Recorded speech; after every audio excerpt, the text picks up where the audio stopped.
Welcome to What the Health? The podcast where anything health is fair game. There's a lot of garbage advice and misinformation out there that can leave you feeling stumped and stuck. Together, let's sift through the sea of BS and find the best ways to get healthy and stay healthy. Join the team as we tackle the trends and bust the myths about health and wellness. Here are your hosts, Dr. Dan Turo, Angela Turo, and Dr. Riley Brown. Welcome back, everyone. I'm Dr. Dan to another episode of What the Health. I am here with a very special guest. Notice it's not my usual co-host, Angela or Dr. Riley, but we're here with a very special guest today, Wendy Schell, who, thank you for coming on the show today. We've had quite the journey, and I'm going to let you share your story in a minute, but in terms of how we first met. But the big thing that we are going to be discussing is a lot of what we talk about all the time. Power that made the body heals the body, right? The idea that our bodies are designed to be healthy, provided that there's no interference to it. And so Wendy's going to share her story and what's been going on probably about the last decade, right? And we're going to touch on Lyme, which I know for a lot of people it's a big buzzword, especially we're in like the Ohio River Valley region, right? Like a lot of people, they immediately think, Lyme, ticks, but it's not. That's not even a problem. Ticks, it's what ticks are carrying is the major problem. And so we're going to get into, a little bit about what Lyme is, how it impacts your system, but really the systems and procedures that you have found to truly heal yourself on a level that you've never experienced before. And I have a little bit of experience with this just because I was personally diagnosed with Lyme 2 years ago. It was the sickest, and I've shared this story, so you can go back and look at one of the podcasts that we did. Sickest I had ever been. It was kind of a 3-week progression of symptoms. But what was interesting was I was bit by a tick 18 months prior to any of those major symptoms showing up. So we're going to discuss how Lyme hides in your system, how it can come out, and then what led me down that path now. So again, I have always been a fairly healthy person. So by getting back on track with my certain health routines, I have been very blessed to, be recovered from Lyme. But that's not the case with a lot of individuals, especially people you work with. So talk to us a little bit, Wendy. What have you gone through? Was Lyme your original diagnosis? Whenever you started having a lot of health challenges, because I feel like you had a lot of things hitting all at once, which is the case for so many people, where it's like they have all these they don't fit a specific medical checkbox. And so it's like they have all these symptoms that are just interwoven together, and they go to traditional medical doctors and they just can't get answers because they don't fit that checkbox. Does that sound familiar? Sounds like my life, right? Yes, and so many. And I just want to start by thanking you because I know we've been trying to get together, and I met you as a patient, and now to be here as a practitioner with you feels great because I was bedridden from a misdiagnosed and undiagnosed Lyme disease. 2013, 14, I started to really question Lyme disease. As I was a professional photographer, so I had been in the woods, I understood ticks, but I could never show positive on a test. So that became the 23 to 30 diagnoses I did get, including lupus, including fibromyalgia, and all of these things, and the treatments weren't working.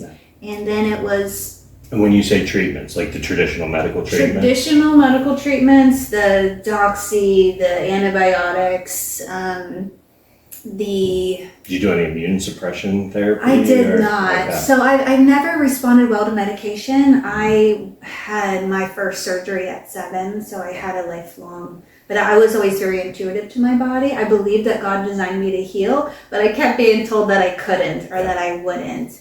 And plus then the signs to show you that your body wasn't getting better, right? Yeah. So it's like you had that, that demon on your shoulder saying, oh, you're never going to get well. You've done it. And look at how much you've done and you're not going to get better, right? Yeah. But But luckily you stayed the course and you didn't believe that voice. I didn't believe it. And, that's the thing that, my biggest message from today is that we all can heal. Yeah. And I appreciated that when I found you and I read your book and that insight that you had, I was like, yes, this is exactly where I needed to be. And I wasn't here because of my Lyme, but I was here because of a car accident. Yeah. But the car accident, was in 2019, and I had finally got diagnosed with Lyme in 2017. Yeah.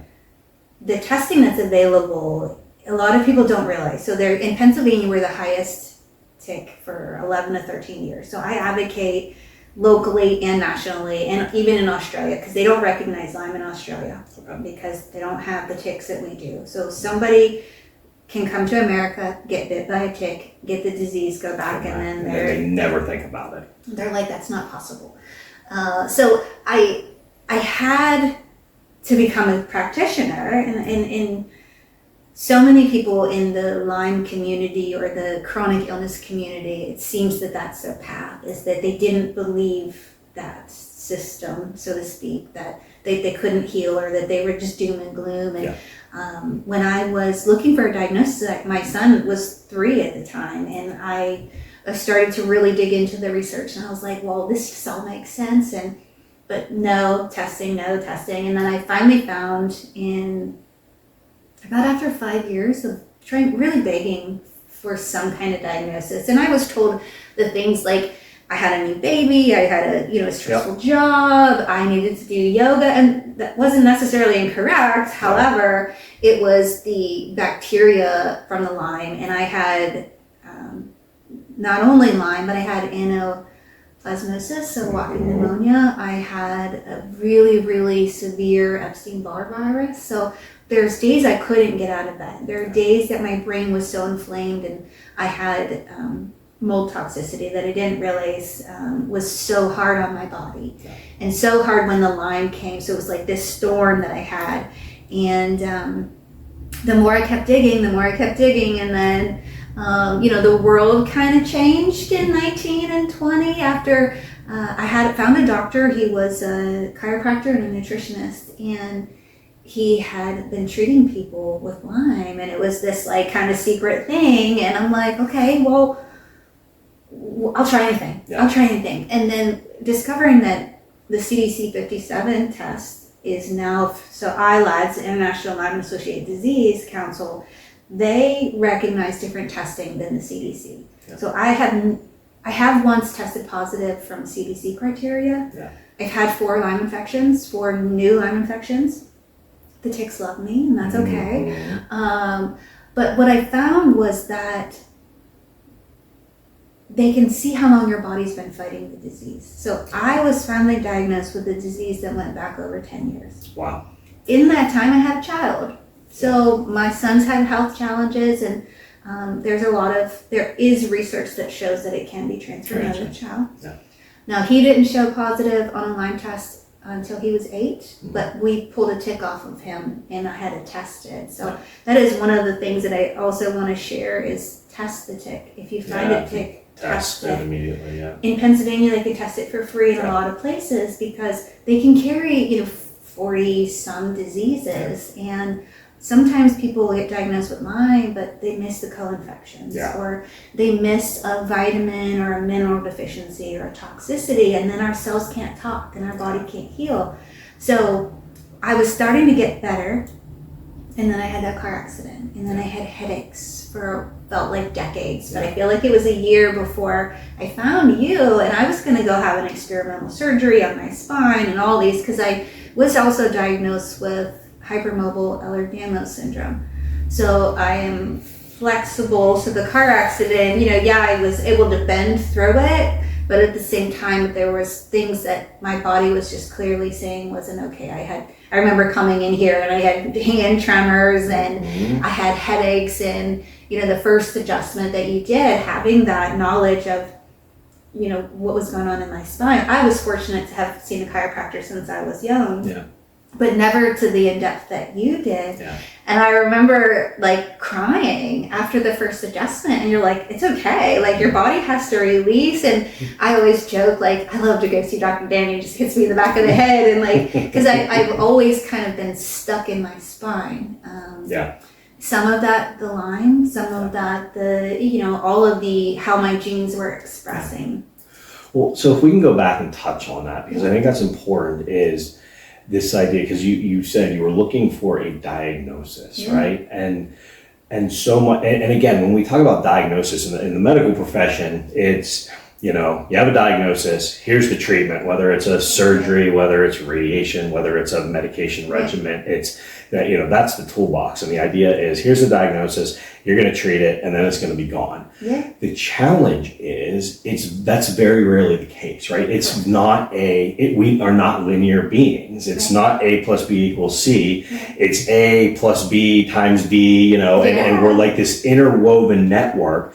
And so, when you talk about like, oh, I felt stuck in my spine, it's like, well, you had that, that biotoxicity from Lyme, add the car accident, distress from raising a child, relationships, like just, you add all of that in, and, our genes start to express health through a toxic environment, through a stressed environment. And so, now you're trying to like navigate through life, through looking through a windshield, but that windshield is covered in mud and caked in mud. So it's like, you might be able to see, but you're not going to see and drive effectively or optimally, right? So, this whole idea of like, oh, it's just one diagnosis is very rarely the case for what you're experiencing.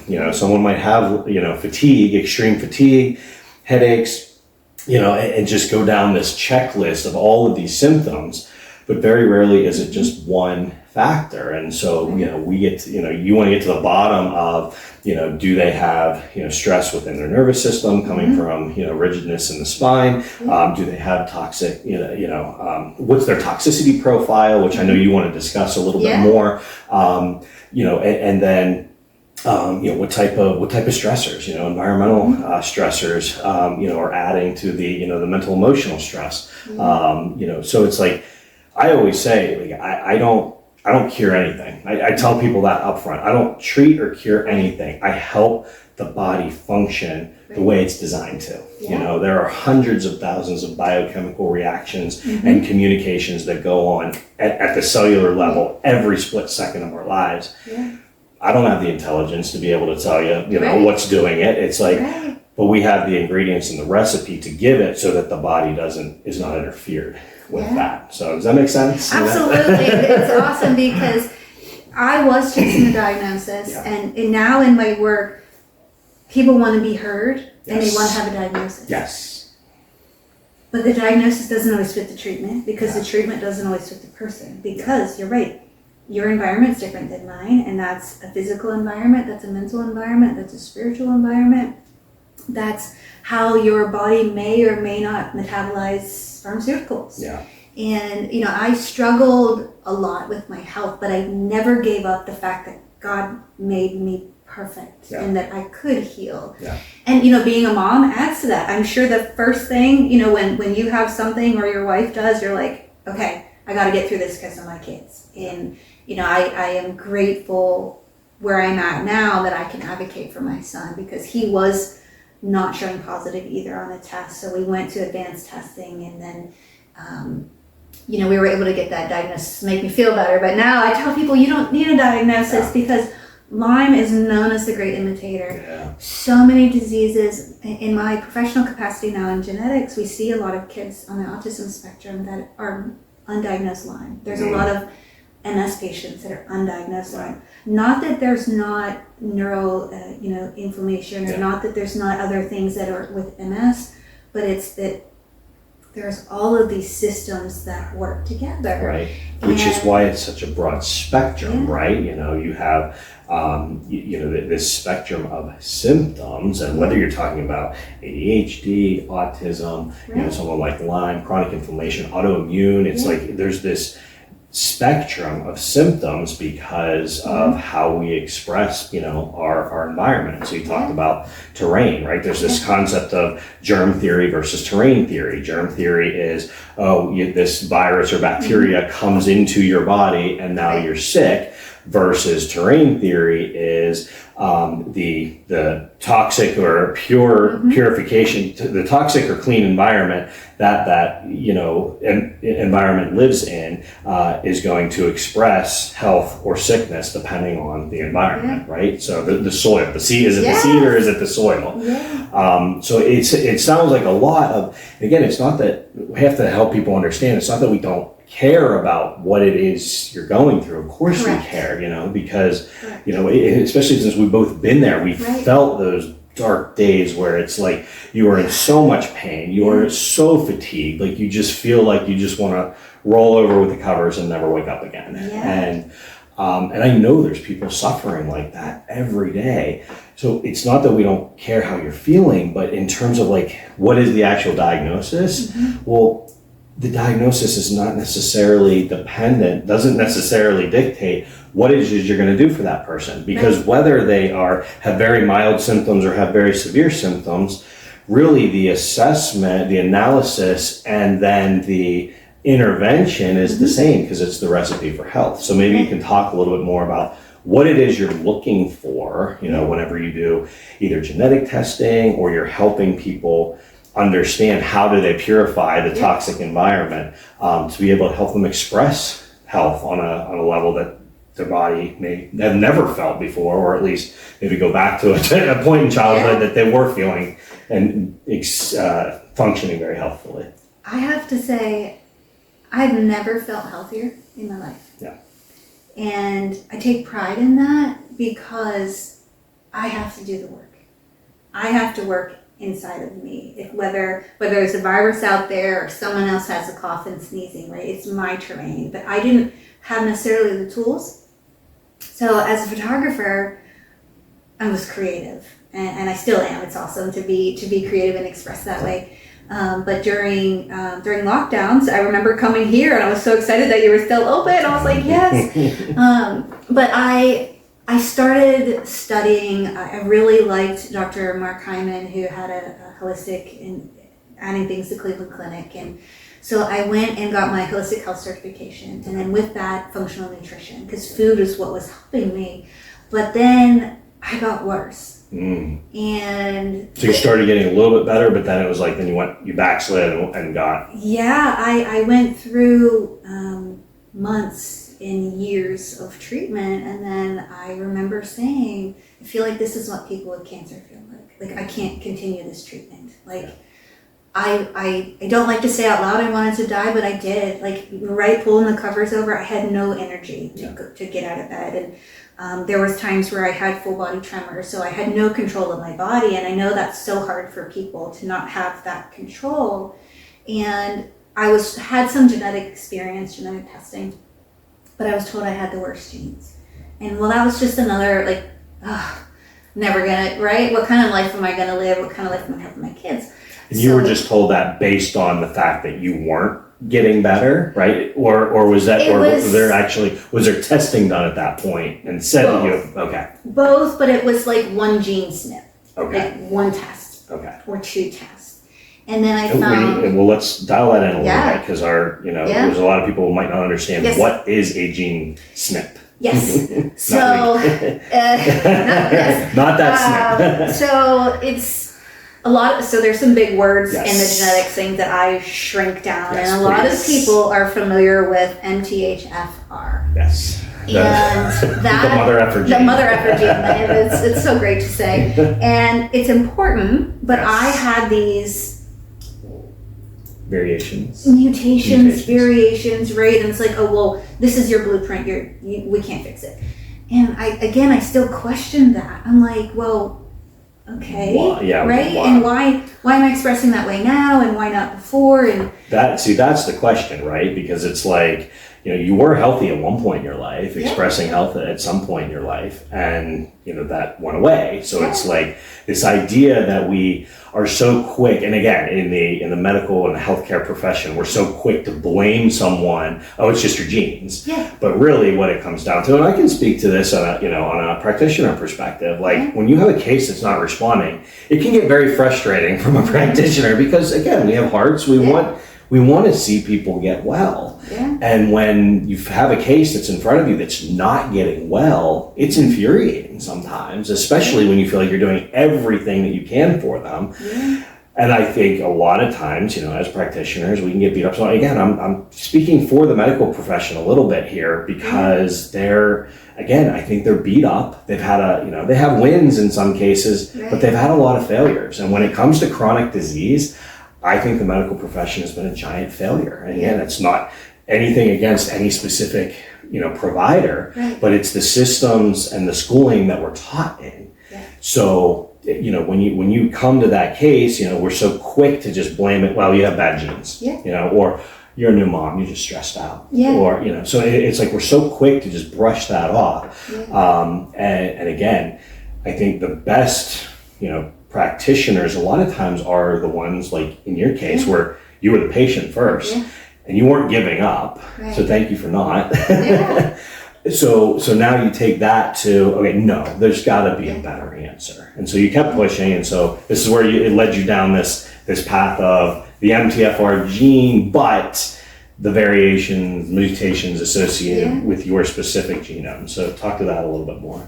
Yeah, I've always been that kid, right? And then that woman and why? And when I meet people and kids like that, I just give them a big hug. I'm like, yes, keep asking the questions. And I found myself seeing a genetic expert at Children's Hospital because there wasn't, I don't even know if there is now, but 8 years ago, there was not anybody that adults could see in genetics. It was more at children's for, rare diseases. Yes. Yeah. And then it was, they did a few more testing, but I was more concerned with my heart. And I was never diagnosed with Lyme carditis, but at one point my resting heart rate was 44. Wow. And then it would go up to 180 when I stood up. So then I had POTS but it was never a function of my heart. It was something else that was going on in my body. So they did some testing on my heart, and it was, we don't know much about this one. And I was given the option of pain medicine. I was told I would probably have a heart attack or die by the time I was 40. And I was 33 with a young child. And I was like, no, not going to work. Yeah, not accepting this. Yep. And as much as I am a love-hate fan of social media, I came across Dr. Ben Lynch in his book called Dirty Genes. And I read it cover to cover over and over. And I was like, oh, wait. This makes a lot of sense. This makes a lot of sense. Like, that's why I had healthy times. And that's why I had times where I was sick. And found myself working with a company called Decoding where I could take 23andMe, which I did, and I held on to that for a year because I was afraid of my genetic data. And I'm like, wait a minute, Wendy, you've had a child, you've had an organ removed. Someone wants to clone you good because you're a good person, right? And then, going through that book, I found Decoding where I could further analyze, and nobody else was helping me. It was during lockdowns. I couldn't see anybody else. So you started down this path of self-exploration. Yeah, and I didn't want to be right, but all the things that I had thought and that I had found, they were right. Yeah. And when my son got diagnosed with Lyme, I took it even a step further. And then fast forward, I found another genetic company, and they're like, hey, we love what you're doing. We'll let you talk about Lyme, but you need to get the certification in it. And I said, okay. So as of today, I have certification in holistic health, functional nutrition, and functional genomics. So I can run DNA tests, I can analyze raw data, and then it's function. So it's not just that I have a mutation in THFR, it's how that is working through my whole system. That is so important.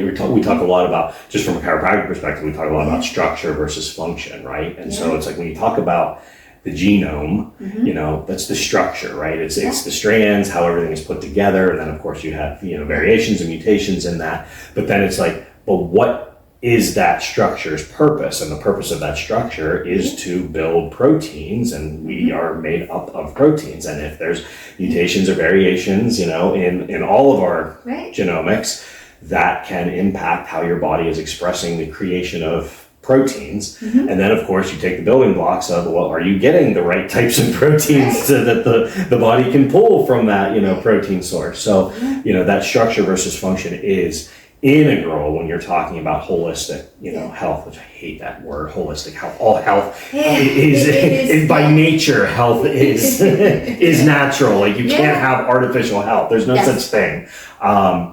So when you talk about, what you've gone through and a lot of these certifications, let's go back to the gene SNPs real quick. What is it that you're actually analyzing? When you talk about a gene SNP, what is it? What are you analyzing? And how does that impact someone's, health profile? Sure. So MTHFR is this well-known gene. A lot of... Big buzzword, right? Yes, buzzword. And practitioners, the response of the toolkit for that is methylated vitamins. Yes. Methylated vitamins. Yeah, just throw the book at you. I did not do well with methylated vitamins. Okay. It was not until I started to study under Dr. Ben Lynch that I could see that methylated vitamins weren't working for me. They would build up as headaches for me. But I needed them, and my genes said that. Yes. But once I went into self-decode, and I have this amazing dashboard where I look at hundreds of thousands of genes. I look at 2,000-3,000 reports. It's kind of too much information, but my brain thrives on that. And we looked at gene function, so we could look at my labs to see that my homocysteine was high, even though I was on a methylated vitamin, and that my vitamin levels were still off, which even though you're taking, I was still taking the correct ones that should support your genes. Yes. Which means there was something else in the pathway, right? It's not the linear. There was something else in the pathway down past the methylation, the methylated vitamins that was messing up. And so, and some of that was the Lyme bacteria, because my liver doesn't properly break down pharmaceuticals. I knew that as growing up with my health issues, but I knew that more when I found pharmacogenetics. So the little inserts and all the pharmacy things, that's based on a study of how they know it responds to people. So when I learned that my liver processed slow, but my kidneys processed fast, that I had this really fine place of where pharmaceuticals would or wouldn't work for me, then I started to have this whole new perspective. So I went back into my genes, I went back into my son's genes, and I was like, okay, well, what about this? And then I could see that MTRR, which is another important piece of the methylation. So MTHFR is important, but people get stuck in that, because if I look at this awesome picture, and I handed it to my GI doctor, and she said, I don't know what that means. And I said, it's okay, you don't need to know what it means. But now we can see folate, right? What our folate pathway is like, what we can do for DNA repair, what our hormone pathways, what our detox pathways are.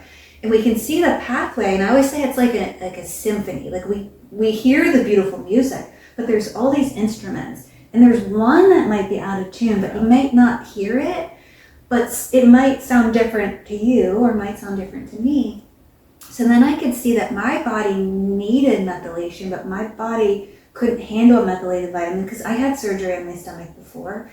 I had the Lyme, I had a lot of environmental toxins, which is what I specialize in with a lot of my clients now, is we look at undiscovered food sensitivities. We look at environmental toxicity. So I moved into a home that had unknown black mold. So in my office, every day I was exposed to mold.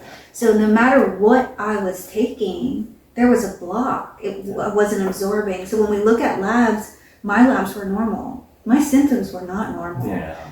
So now when I work with clients, I look specifically at the methylation pathway, and I can say, okay, well, you may have something here. This is what blocks it. This is what supports it. So heavy metal detox, chiropractic care, massage, infrared sauna, those are going to help settle some of the pathways that might be bottlenecked. Yes. So as of today, I am on a methylated vitamin. Okay. I am on a sublingual because I don't break it down properly in my stomach. One, because of how I'm built, but two, because I had surgery before. So you're bypassing that through the sublingual because it's going right into your bloodstream. Yeah, so there's all of these different ways that we can supplement. And I don't like the word supplement or supplements because Support, it's so misconstrued. Well, yeah, because you mentioned pharmacokinetics. It's like, nutrition basically got taken over by the pharmaceutical industry. So they call it nutraceuticals. It literally is, oh, you have this condition, here, take a pill. And it's like, instead of being an artificial or synthetic, pharmacy-driven product, now it's a natural. They basically have compounded, taking something from nature and just compacted it into a very concentrated form, and now we're just calling it natural, right? A nutrition supplement. But no, I'm in agreement with you wholeheartedly. And we can't take a pill or a supplement to get if we're in a toxic environment. Yeah. And toxic can mean a lot of things. Mental, physical, spiritual, all of that. What I'll say is toxicity. It does not allow our cells to talk, and I love that you said that, because our cells are talking. Our cells have been talking before we were even here, and they're going to continue talking after.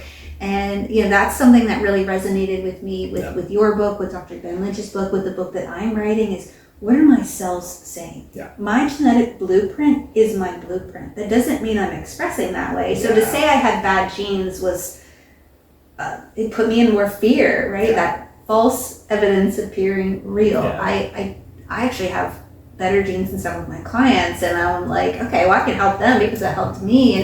And I don't cure. I don't think anybody cures except for the intelligence in your body. Intelligence. And it's like, I want people to know that if you're taking something and it's not working, it's not working. In the genetic world, the DNA is do not assume. And we shouldn't assume, especially now. So I don't know what expensive is to people, but people always say genetic testing is too expensive. I spent all this money on all these doctors, and I spent all this money on supplements. To me, right now, you can get it covered by some insurance. $400. $400, I could tell you if you have an undiagnosed or unknown food sensitivity. So for me, it was oxalates. So when I would get better and I would fall back, it's because I stopped eating fast food. I stopped with the stress, but I was adding oxalates. I was adding spinach, the superfood for most, but it wasn't a superfood for me. It built up as more inflammation. Yes, and again, quick point to double click on that, because again, there's a lot of books out there now, and this is where some people respond very well to. We were just talking about this right before recording, but it's like some people will respond really well to carnivore diet. Yeah. Some people will respond really well to keto, Mediterranean, paleo. Just go down the list, and but then others will not. And it's not that the ingredients are like. You could have two people eating the same diet but having completely different results. Really, it goes back to what a lot of holistic practitioners have been asking, for hundreds of years, since really the onset of the medical profession, is why are two people who are in the same environment, one gets sick and the other doesn't, and that has to do with the internal blockages. I like how you put that, or bottlenecks. And as a chiropractor, that's what we look for all the time. It's like, where is the spine restricting communication processes through the nervous system? And if we remove those, then the body starts communicating better. Same concept in terms of, when you're looking at genetics, if you have a bottleneck somewhere with the functional pathways, if you can help to restore that proper communication, then your body's going to start functioning better. It's going to be healthy. There was a time I had tremors, not just hand tremors, but full body tremors. And some of it was spine, some of it was neurotoxins, some of it was just so many different things. But like I said earlier, I feel the best I've ever felt because I understand my body. And it's not that my genes are good or bad, it's how they're expressing. And I know that heavy metals are going to be stuck in my body. I know that from hair metal testing. As a photographer, and a lot of artists, right, I use my hands rather than the tongs and the tools. So I had silver toxicity 20 years after college, But my body now, I can see holds on to those. So then I can change my treatment to make sure I'm detoxing heavy metals, or, knowing that I have risk for shoulder impingement, because the amount of reports that we have is amazing. I know if I'm not feeling well or my body's off, I need to call you and say, hey, look, I think I'm out or I'm slipping out. And I mean, I didn't know that, so many things were abnormal, because that's just became a learned behavior. Oh, I can't get out of bed today, or that became your normal. It became my normal. Yeah. And then again, if you have someone who's in that for so long, then again, you start to reach that point of hopelessness. And so I think at the end of the day, like, this is, and we'll have to come back and talk more, because there's so much, that we could get into in terms of the specifics. But really, we're going to put, hopefully, under the screen, we're going to put Wendy's contact information. So if you have any questions or any follow-ups, if you feel like, you're feeling hopeless, in symptoms, in, you feel like you could have some sort of underlying genetic issue, you have chronic Lyme that you're not able to recover from, if you have some undiagnosed condition that you don't feel normal or healthy, and your new normal is suffering, then know that there are solutions out there. And so we will have Wendy's contact information up under here. We're going to put a couple of the links in to some of the resources that you have, for people to go and click on and research on their own. But I think at the end of the day, you said it so well, just your outline. It's like, health doesn't come in a pill, a potion, a lotion. It comes from within, and you've got to remove the interference. And BJ Palmer, the developer of chiropractic, he said it so eloquently: nature needs no help, just no interference. Yes. And so I work now with Dr. Ron of Root Wellness, and she says the same thing. Like, if we pull out all of the stuff, our body remembers what to do. It remembers how to be, it knows how to be healthy. Yes. It just needs the right recipe. Wendy, absolutely. Thank you so much for coming on. Seriously, I know we could talk for hours on this, but we'll definitely do a follow-up, because this is fantastic. And I think, some of the stuff I've been dealing with, I'm probably going to be following up and doing some of the genetic testing. Please, and I will talk to every Lyme patient or any chronic illness person, because I felt like I didn't have a voice and that nobody would listen. So I do offer free calls. I do have paid services, whether if they've already had genetic testing, I could further analyze it, or if they need genetic testing, or just to talk to somebody who's been there. Yes. That is such a relief when you can just get it out. Just say, hey, and somebody said it's okay. Yes. It's okay that you feel that way. Yeah. Might not be normal, but it's okay. And just offering that, because I didn't feel like I had that. Yeah. I felt like gaslighting is such a thing, and it's like, okay, well, I was down to 99 pounds, and I had a male doctor say, well, most women would want to lose weight. Oh my gosh. And I never went back to him, and I am, now finally over 100 pounds, and grateful that I kept doing that. But not everybody should have to become a practitioner for that, and for all of us to collaborate, because there's so much knowledge out there, and there's so many things that people get stuck in the weeds, so to speak. I'm in a lot of support groups, and I love that, but at the same time, someone will ask a question and they'll be 10,000 things, and I'm like, yeah, but not if your genes are expressing this way, or not if this is your environment. Like, I need more vitamin D. I feel better at the beach. It's not just that I leave my stress behind, it's just that I need more sunlight. And looking at the pathways, we don't have to assume, we don't have to guess. And a lot of patients, I ask them, have you been to a chiropractor? Oh no, but I was in a car accident. I'm like, you need to go see Dr. Dan, you need to go to a chiropractor. Like, everybody kept telling me that after my car accident that I was fine. And I was like, I'm not fine. So when you do motion x-rays, it's like, okay, well, stagnant x-rays, I looked good. On a motion x-ray, you're like, no. And the Lyme, I will just end with, it can hide. And I do believe it's curable. I do study chronic Lyme. If anybody's out there that's told chronic Lyme is not real, or post-treatment Lyme disease, it is. But from a genetic standpoint, it's that our bodies aren't necessarily built to get the xenobacteria out. So you might kill it, but it just might linger in there. So then you need other care and other things to get our bodies, getting it out and pushing it out. And When I think that, going back just to, you didn't respond well to the doxy, but again, as an example, I responded amazingly to the doxy, but I also know that can drive that further into your system. So making sure that you're aware of that and being able to, you have become so in tune with your system, so intuitively when something is off. And I think a lot of the people who, go through a pretty significant suffering in their life, they're very in tune with it, and then they know when they have to start looking at things. And so, we always say to people, you have to become your single greatest advocate, especially when it comes to your health. So I applaud you for becoming your greatest advocate, and I'm happy that we could be at least a small part along the way. So. I wouldn't say small part. I would say big part. And I know before we got on, I said, I don't come here every week and I miss it, but I'm glad that, my body is stronger. Yeah. I'm so much stronger and stronger for my son and stronger for other people. And reach out if I can help you or anybody else, because we were created to be healthy, and we can all be healthy. Awesome. Thank you so much for the opportunity.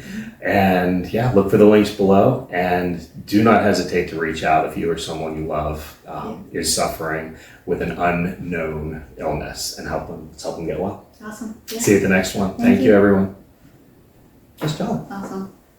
That's fantastic. You've been listening to another episode of What the Health? The podcast where anything health is fair game, with your hosts, Dr. Dan, Angela, and Dr. Riley. Brought to you by Turo Family Chiropractic. If you'd like to learn more about some of the resources mentioned on this show, or you have questions about something that was discussed, please reach out through our website at www.turofamilychiropractic.com. Remember to like and subscribe to What the Health Podcast to catch all the latest episodes and replay your favorites. Thank you for listening, and remember, we're always here to help when you find yourself saying, "What the hell?"